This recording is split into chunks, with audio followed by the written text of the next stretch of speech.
ఏ పూజకే పువ్వు రుణమై పూసిందో కాలానికే తెలుసట.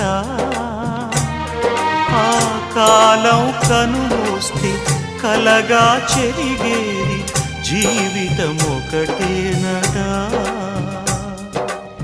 సవతిగా కాకుండా చెల్లిగా నన్ను చూసి తల్లిని చేశావుగా.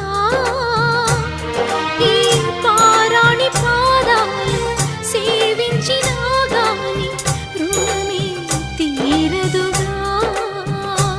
ఇది కలకాలమై ఉండగా